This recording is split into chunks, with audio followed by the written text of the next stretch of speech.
আসি আসি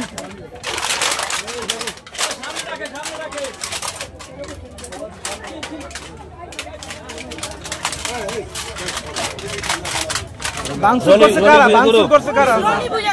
আর ওই যে রোবেলা দার গ্রুপ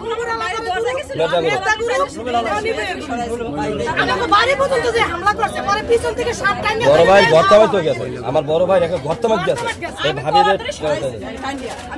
এমন একটা পরিস্থিতি আমার এই জায়গায় হয় এটা তো বুঝেন আপনারা কিভাবে ওই যেভাবে মোকাবেলা করছেন আমরা মোকাবেলা করছি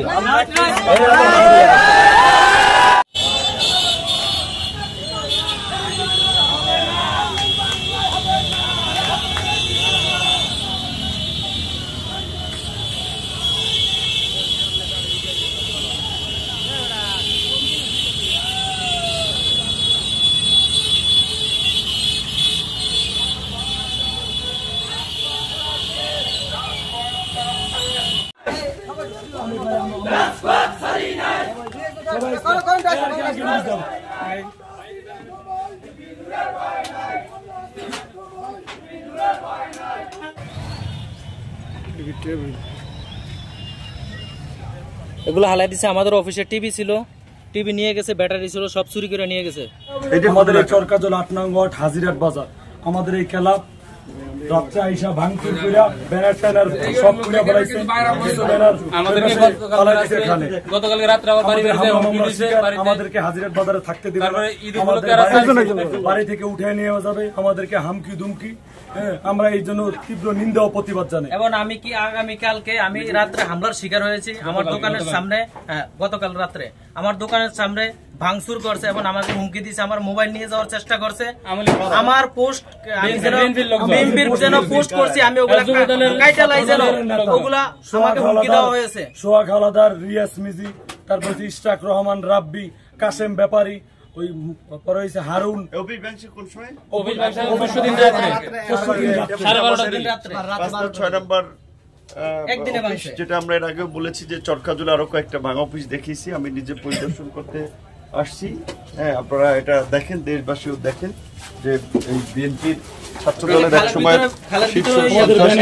ঢাকা বিশ্ববিদ্যালয়ের শিক্ষার্থীদের উপরে নির্যাতন সময় আলোচিত ছিল এখন এলাকা থেকে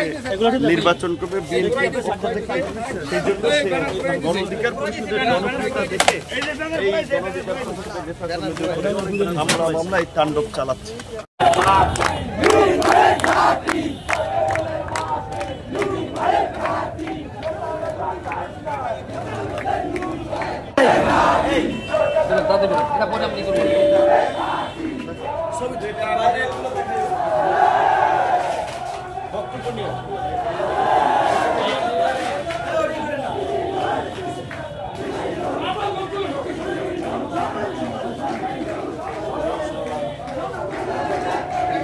আমি গণ অধিকারের জেলার আহ্বায়ক আমার নাম আর এবং সরকারের আহ্বায়ক তো আজকে আমার জন্ম আমার বয়স 65 বছর আমি কিভাবে তাণ্ডব এই চরাঞ্চলে আমি আর দেখিনি আমার জীবনে তো আজকে বিএনপি সন্ত্রাসী বাহিনী আমি এগুলো দল বলবো না এরা এই দেশে সন্ত্রাস বলে আখ্যায়িত করে তার কারণ এই দেশের মানুষ দেখছে যে এরা পরবর্তীতে এরা কি করবে আওয়ামী লীগ যা করলো এরাও তাই করলো শুধু এখানেই শুধু তাণ্ডব করে নাই এমনকি আমাদের চরকাজল লঞ্চঘাট থেকে শুরু করে রবিবারিয়া বাজারের অফিস চরসিংহার অফিস এবং মঙ্গলবাড়ি কাছড়াও আমাদের অফিস ছিল সকল অফিস আমাদের ভেঙে আমাদেরকে আমরা পরে আমাদের নেতাকর্মী অনেকে আত্মগোপন করে ছিল তা নাহলে তাদের যানবাহন রক্ষা করার জন্য তারা বাঁচার তাগিদে তারা দেশ থেকে তারা হুমকি দেওয়ার জন্য যাতে করিয়া আমাদেরকে মারতে পারে সেই ব্যবস্থা তারা নিচ্ছে এখনো আমাদের অনেক নেতাকর্মীরা বাইরে হয়ে আসে নাই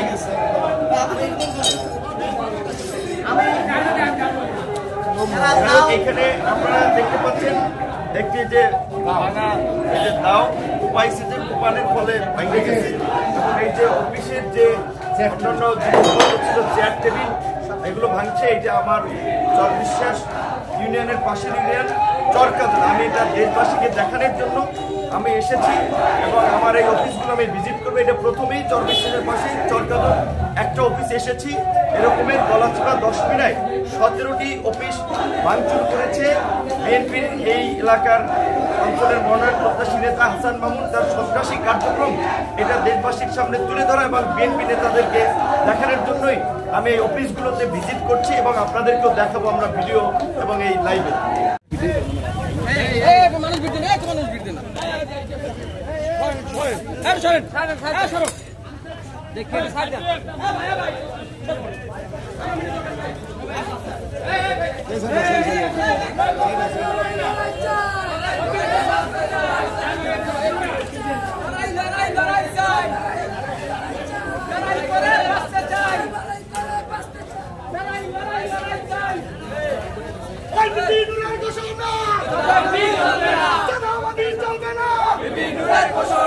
এটা চরকাজল ইউনিয়নের চরশিবা সাংগঠনিক ইউনিয়ন শুক্রবারের বাজার বিভিন্নরের অফিস।